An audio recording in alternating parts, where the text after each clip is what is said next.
signed my pledge back in 1982.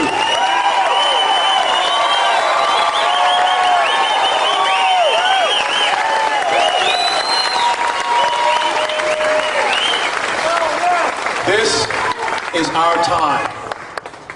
This is the defining moment. This is a decisive moment for the future and the legacy of the United States of America. And as Joyce said, I don't want to sit around one day and look at my children, grandchildren and say, I didn't have the courage to do it. I don't want to sit around and say, I didn't have the commitment to do it. I don't want to sit around and say, I didn't have the conviction. I didn't have the character. I think that now we are on the edge of the greatest moment that the United States of America will ever know. Our greatest years are ahead of us, not behind us. And I need each and every one of you to believe that message and take it back to your friends. Take it to your liberal friends. Because you know what? Sooner or later, they're going to get tired of hearing it. But they need to know we're not going to lay down. We're not going to take it anymore. We're not going to allow them to continue to nationalize our production. We're not going to allow them to continue to create and expand the entitlement and the welfare class. We stand against the nanny state. We're not going to allow them to continue to create this debt so that China owns our foreign policy. We are not going to allow them to ruin the country that our founding fathers left to us.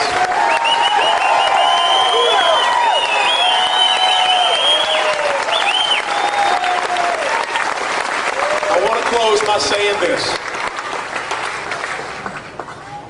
I'm the liberals' worst nightmare.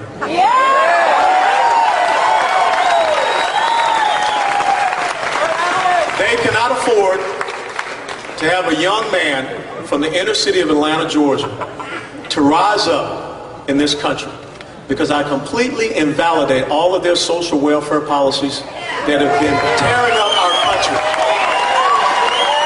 So this is a fight, ladies and gentlemen. You know that they're coming after me. And I want to know, are you ready for a fight? You've got 7 months to go.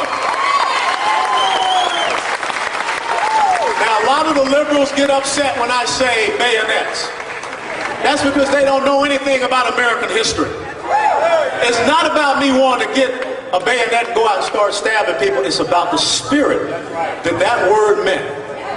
Go back and read and understand what happened on the second day of the Battle of Gettysburg with Colonel Joshua Chamberlain.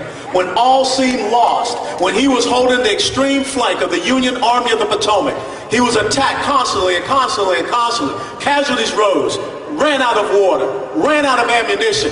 The men of the 20th Maine looked at Chamberlain and said, "Sir, shall we surrender?" Chamberlain said one word. He said, "Bayonets." And on that day,